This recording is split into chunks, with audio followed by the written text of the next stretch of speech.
अस्सलाम वालेकुम दोस्तों।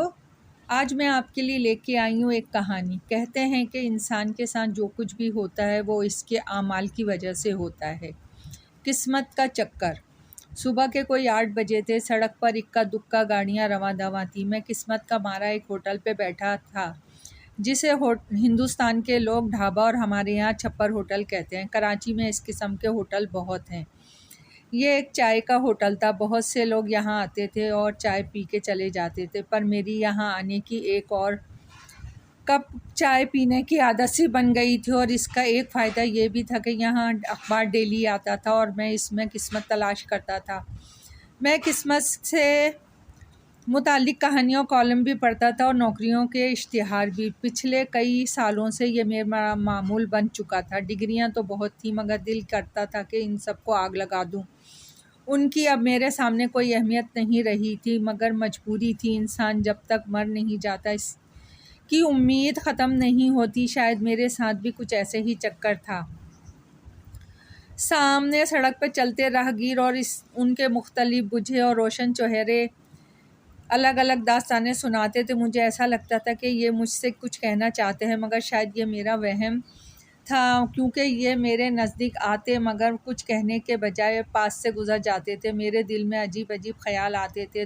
वो शायद इसलिए कि मैंने ज़माने के नशेब व फराज देखे थे। सुना था कि इंसान अपनी किस्मत खुद बनाता है, लेकिन मुझे इस कहावत पे शायद यकीन नहीं था।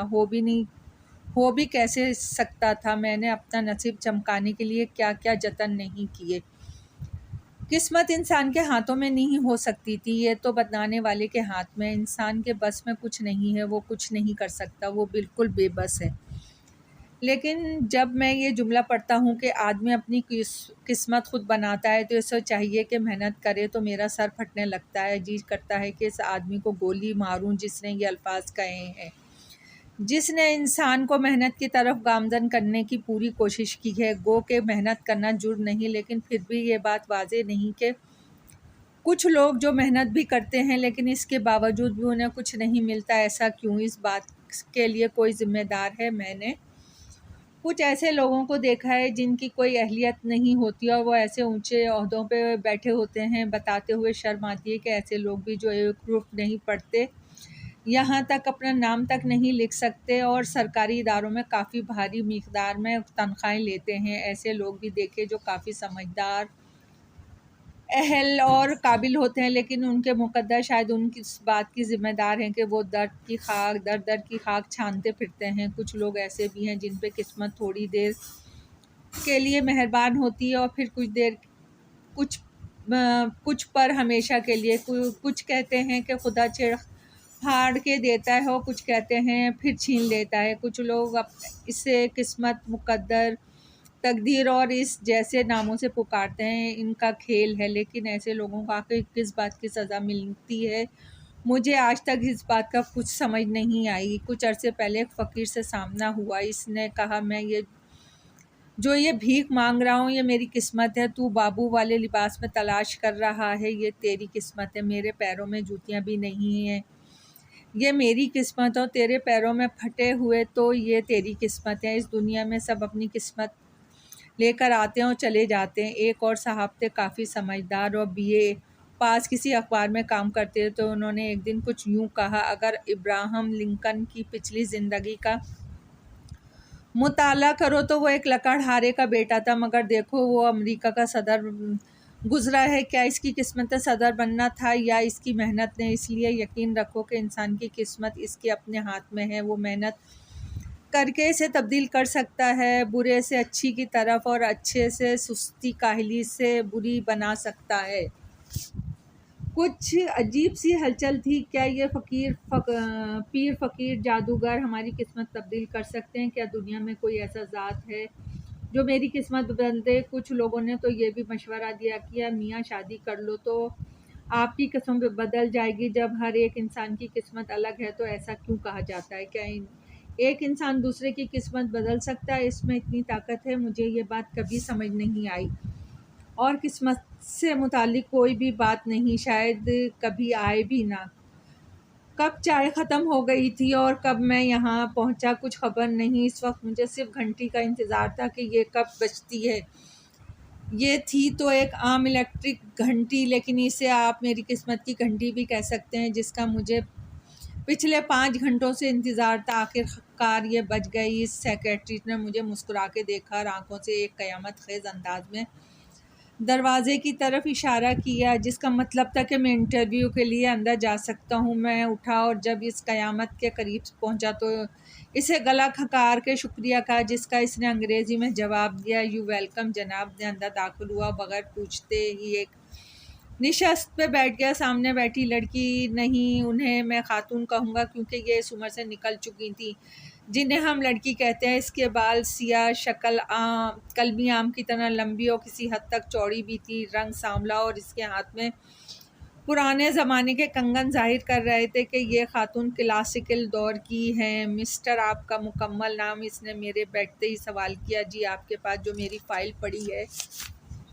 इसमें मैंने डाक खर्च समेत पूरे 200 रुपये ख़र्च किए हैं। इसमें मेरा नाम और मेरे मुतालिक तमाम मालूमात दर्ज हैं। इसको पढ़ लेने से आपका और मेरा, हम दोनों का टाइम बच जाएगा। मैंने इसे बोलने का मौका नहीं दिया और गला साफ़ करके कहा, लेकिन बदकिस्मती से आप लोग हमारी फ़ाइलें भी मांग लेते हैं। कोई फ़ाइल अधूरी हो आप लोग कबूल भी नहीं करते, लेकिन ख़ुद इतनी ज़हमत नहीं करते कि इसे उम्मीदवार के आने से पहले पढ़ लें। इसने अजीब नज़रों से मुझे देखा। मुझे उम्मीद थी कि वह अगले लम्हे के लिए मुझे दफ़ा होने के लिए कहेगी, इसलिए मैं पहले से ही अपनी सीट से उठ गया, लेकिन इसने अगले ही लम्हे रिवॉल्विंग चेयर को घुमाया और मुस्कुरा के कहा, आप उठ क्यों गए? इसलिए कि आप मुझे कोई उम्मीद नहीं कि यहाँ मेरी दाल गलेगी।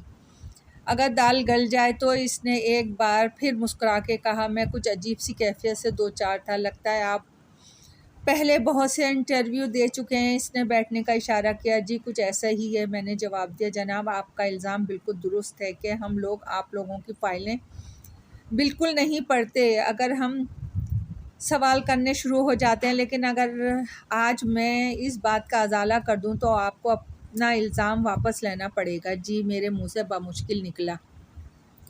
मतलब कि आप अपनी नौकरी पक्की समझें और अपना इल्ज़ाम वापस ले लें। इसने मुझे देखा। अजीब सी नज़रें थी इसकी, जैसे जिगर के पार होती हुई महसूस हो रही थी। मेरे चेहरे पे अजीब सी रौनक आ गई थी। इसने एक बार फिर मुझ पे निगाह डाली और अपना ब्लैक चश्मा उतारते हुए कहा, लेकिन आपको मैंने वो अपार्टमेंट नहीं दी जिसके लिए आप यहाँ आए थे। तो मेरे मुंह से बामुश्किल निकला, हो सकता है मैं आपको कंपनी का चौकीदार रखूं, ये भी हो सकता है क्लर्क या हेड क्लर्क, मगर ये भी हो सकता है कि आपको मालिक बना दूं। बहरहाल ज़्यादा सोचें मत, आप कल से आ जाएं, आपको मिस्टर हमदानी काम समझा देंगे और परेशान ना हो, आपकी तनख्वाह आपकी तौफीक से ज़्यादा होगी। इसके साथ ही इसने कहा, मिस्टर आप अब तो अपना नाम खुद ही बता दें प्लीज़। जी, मुझे रहमान अली बेग कहते हैं। ओके रहमान साहब, आप जाएं, आप कल आइएगा, इसने कहा और मैं वहाँ से चलता बना। इस दिन मैंने अपना बाकी वक्त साहिल समंदर पे गुजारा और इस हवा को ढूंढने की कोशिश की जो मेरा अभी नसीब तब्दील कर दे, जो मेरे सितारों को गर्दिश से निकाल दे। कुछ होश आया तो अपनी बहन मारवी का ख्याल आया। जल्दी से बाज़ार की जानिब गया और एक सुर्ख रंग की चादर ख़रीदी और साथ में एक मिठाई का डब्बा, और शाम में घर पहुंचा। मारवी बहुत खुश थी क्योंकि इसे अपनी पढ़ाई मुकम्मल होती नज़र आ रही थी। मिस्टर हमदानी एक अधेड़ उम्र आदमी थे। उन्होंने मुझे काम बहुत जल्दी समझा दिया। मेरा काम इतना मुश्किल नहीं था। मुझे इन खातून के साथ मैनेजर मुकर्रर किया गया था। मेरा काम इनकी मीटिंग और इनके दूसरे दफ्तर के काम के मुतालिक था, बिल्कुल इसी तरह जैसे एक पर्सनल असिस्टेंट का होता है। इनका नाम पूछने पे हमदानी साहब ने कहा, उन्हें नहीं मालूम क्योंकि उन्हें भी 1 महीना ही हुआ है और वो सिर्फ उन्हें मैडम कहते हैं। सुना है मैडम का बैरूनी मुल्क भी कारोबार है। और यहाँ तो इनका ये सब ऑफिस था। तकरीबन 11 बजे काली करोला के और मैडम बाहर आई और एक मुलाजिम इनका लैपटॉप वाला बैग लेके ऑफिस की सीढ़ियाँ चढ़ने लगा। कुछ देर बाद मैं इनके ऑफिस में था। रहमान साहब, उम्मीद है कि आपको काम समझ आ गया होगा। आप मेरे मैनेजर हैं और कंपनी की काफ़ी जिम्मेदारियां कोई काम भी करने होंगे। आप परेशान ना होना, आपको जहां भी समझ ना आए मुझे बताइएगा, हम मिलजुल कर हल कर लेंगे। मैडम ने मुस्कुरा के अपनाइयत भरे लहजे में कहा। मैडम, मैं तो कंप्यूटर ऑपरेटर की पोस्ट के लिए अप्लाई किया था, मगर इतनी बड़ी जिम्मेदारी मुझे समझ नहीं आ रहा इसे मैं निभा भी सकूंगा कि नहीं। मैंने सर्द लहजे में कहा। क्यों नहीं निभा सकते, इसने कहा और फिर ख़ुद ही बोली, मैंने कहा ना कि जहाँ भी प्रॉब्लम पेश आए मुझे बताना, मैं किस लिए हूँ। और एक बात भी मैनेजरी में आपको कंप्यूटर पे काम करने का पूरा मौका मिलेगा, परेशान ना होना। और फिर वो खिलखिला के हंस पड़ी। और फिर ये सिलसिला चल निकला, बिल्कुल ऐसे जैसे फ़िल्मों और कहानियों में होता है। वो दिन ब दिन मेरे करीब आने लगी, अपनी हर बात मुझे बताना ज़रूरी समझती थी और मेरी हर बात को ज़बरदस्ती पूछना, मेरे बगैर खाना खाना इसने छोड़ दिया था। कई दफ़ा जब मैं देर तक काम करता तो मुझे ज़बरदस्ती काम से छुट्टी का कहती वो मुझे पर अपना हक जताने लगी थी, लेकिन मैंने कभी इसका जवाब ऐसे नहीं दिया था। वो चाहती थी कि कंपनी के दूसरे मुलाजिम मेरी इज़्ज़त करने लगे थे और मुझसे अपने मसाइल शेयर करते थे। मेरी ज़िंदगी बिल्कुल तब्दील हो गई थी। कभी कभी तो मैं अपने आप को भी बहुत खुशकिस्मत तस्वर करता था। कहाँ वो पुरानी कच्ची गलियों, कहाँ वो वीआईपी बंगला और ये एसी वाला दफ्तर, ये सब किस्मत का खेल था। और मेरी किस्मत तब्दील करने में सोनिया मैडम का बहुत हाथ था। इसकी वजह से तो सब कुछ था। खैर, मैंने सारा काम समझ लिया था। मेरा काम एक तरह से मैडम सोनिया को असिस्टेंट करना था। एक दिन सोनिया अपने शीशे के कमरे में खड़ी नीचे सड़क की तरफ देख रही थी कि मेरे आने पर पीछे मुड़ी और कहा, रहमान साहब एक बात कहूँ? जी। मैंने कहा, तुम्हें मेरे साथ शिकागो जाना होगा, कल शाम की फ़्लाइट है। जी। मैंने बमुश्किल कहा, हाँ बहुत इमरजेंसी है, मीटिंग है। अगर हम नहीं गए तो कंपनी का करोड़ों का नुकसान हो जाएगा, क्योंकि मुख्तलिफ़ कंपनियों को ये टेंडर मिल जाएगा। मुझे हर हाल में ये टेंडर हासिल करना है मैडम। वो तो ठीक है, पर मेरी एक बहन है, वो अकेली घर में है। मेरा तो और कोई काबिल भरोसा है भी नहीं जिसके पास छोड़ जाऊं इसे। इस तरह मेरी बहन की बात छिड़ गई तो इसने तालीम का तस्करा भी सामने आया और ये तय पाया कि इसे शहर की यूनिवर्सिटी में भेज दिया जाएगा और तमाम अखराजात मैडम सोनिया बर्दाश्त करेंगे। अब तो मेरा जाना ज़रूरी हो गया और इनकार की कोई गुंजाइश नहीं थी। शाम में मारवी को सब कुछ समझाया। वो यूनिवर्सिटी का सुन के बहुत खुश हुई और रजामंद हो गई। ये टाइम मुझे याद आएगा, शायद मैं जो कभी जहाज़ के नीचे से उड़ता हुआ बचपन में देखता था, आज मैडम सोनिया की वजह से इसमें सवार था। हमने एक 5 स्टार होटल में क़याम किया। सुबह मीटिंग अटेंड की जो कि मैं और होटल में थी। इस शाम को सोनिया बहुत खुश थी क्योंकि इसे टेंडर मिल गया था और इसने मुझसे कहा, रहमान साहब आज मैं बहुत खुश हूँ। जी मैडम, मैंने कहा। मुस्कुराई और कहा, अगर आइंदा तुमने मुझे मैडम कहा तो अच्छा नहीं होगा। मेरा ख़्याल है अब हमारे बीच इतनी कुर्बत आ गई है कि तुम मुझे सोनिया और मैं तुम्हें रहमान कह सकती हूँ। इससे पहले भी इसने ऐसा कई बार कहा था, लेकिन मैंने तवज्जो नहीं दी। आज तो इसने हद ही कर दी। क्या तुम मुझसे शादी करोगे? इसने पूछा। इसके सिया घुंघरीले बाल साहिल समंदर की हवा से लहरा रहे थे और ब्लैक चश्मा पहने वो क़यामत लग रही थी। जी, मैंने हैरानियत से कहा। मैं समझा नहीं। यार समझने की इसमें क्या बात है? मैंने कोई अलजबरा की ज़बान इस्तेमाल की है? सीधा तो कहा है कि मुझसे शादी करोगे। आप मजाक कर रही हैं? वो मुस्कुराई। पहली बार कभी ऐसा मजाक किया है? मेरी खामोशी पे इसने खुद ही कहा, मैं तुम्हें 3 दिन का वक्त देती हूँ। अगर तुम्हारा जवाब हाँ में हुआ तो हम शादी कर लेंगे और अगर ना में हुआ तो यकीन करो हमारे ताल्लुकात इसी तरह रहेंगे, बल्कि इससे भी अच्छे हो जाएंगे। तुम किसी भी प्रेशर में रहकर फ़ैसला ना करना, यह हमारी ज़िंदगी का मसला है। 3 दिन गुजर गए, कब हमारी शादी हो गई पता भी ना चला। मैं बहुत खुश था। मेरी बहन की तालीम भी स्टार्ट हो गई और मुझे खूबसूरत और मालदार बीवी भी मिल गई। सोनिया वाकई एक अच्छी बीवी साबित हुई। इसने सब कुछ मेरे नाम करके खुद घर संभाल लिया। कभी कभी दफ्तर आती मैं अपने आप को बहुत खुशकिस्मत समझने लगा। मैं क्या, मेरे तमाम बेकार दोस्त और ये दुनिया, ये जालिम दुनिया जो किसी को बसता देख सकती है ना बर्बाद।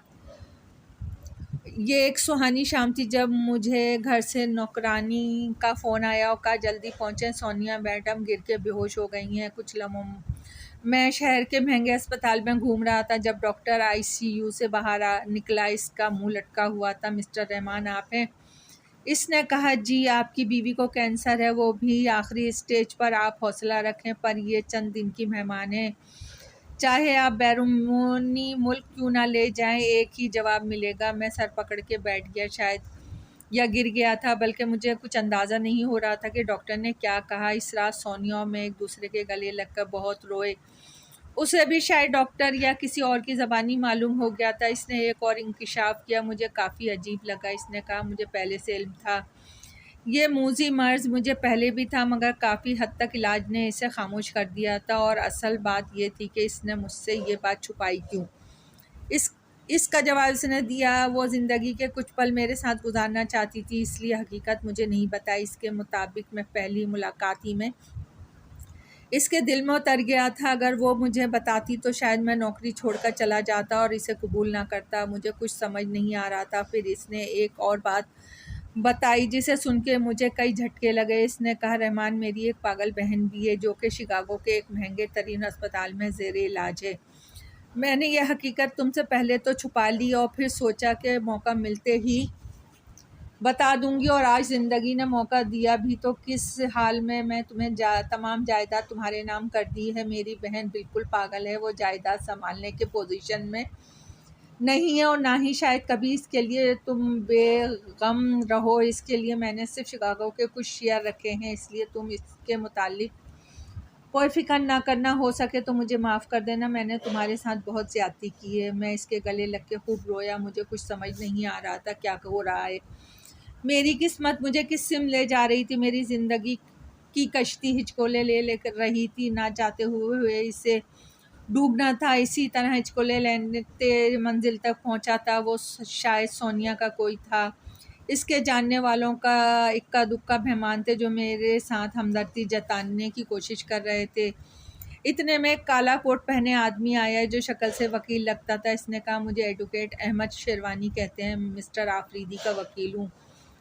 मैंने कुछ बात करनी है आपसे मैडम सोनिया की बहन किरण के बारे में। इसके शौहर मिस्टर आफरीदी ने आपके ख़िलाफ़ केस किया है कि आपने मैडम सोनिया की बीमारी का फ़ायदा उठाकर उनसे तमाम जायदाद हथिया ली है और कानूनी तौर पे तमाम जायदाद पर हक सिर्फ मिसिस आफरीदी यानी किरण का है। मुझे जैसे 220 वोल्ट का करंट लग गया हो, ये मेरे साथ हो रहा है। जहाँ तक मुझे याद है किरण तो पागल है और कानूनी तौर पर एक पागल जायदाद कैसे संभाल सकती है। मैंने बड़ी मुश्किल कहा मैडम मुकम्मल तौर पे सेहतयाब हैं। और सेहतयाब होते ही उन्होंने पहला काम ये किया है कि वकील ने कहा।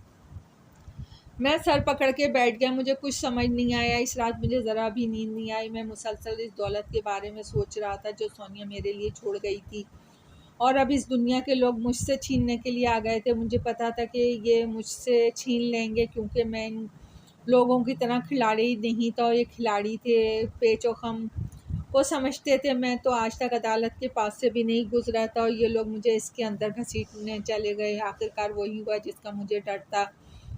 किरण के फ्रॉड शौहर ने ये साबित कर दिया कि मैंने सोनिया की बीमारी का फ़ायदा उठा के इससे तमाम जायदाद अपने नाम करवा ली है, जबकि यह हकीकत थी कि किरण के शौहर की खुद इसकी जायदाद पर नज़र थी और मुझे जहाँ तक अंदाज़ा था वो जायदाद हासिल करने के बाद इसे छोड़ देता और मेरे पास कोई गवाह ना था। और जो थोड़े बहुत थे हमदानी समेत उन्हें मिस्टर आफरीदी ने ख़रीद लिए थे। तमाम गवाह और सबूत मिस्टर आफरीदी के हक़ में थे। आखिरकार अदालत ने तमाम जायदाद किरण के नाम कर दी। ठीक 2 हफ्ते बाद काफ़ी खुन की मौसम काफ़ी खुन था, गो के इतनी गर्मी नहीं कि मगर पसीना आ रहा था। मैं इसी होटल में बैठा एक बार फिर चाय पी रहा था।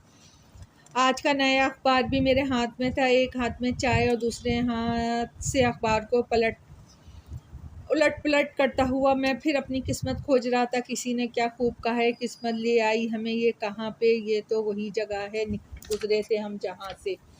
दोस्तों कहानी पसंद आई हो तो लाइक और सब्सक्राइब कीजिएगा। आपकी दुआओं की तलब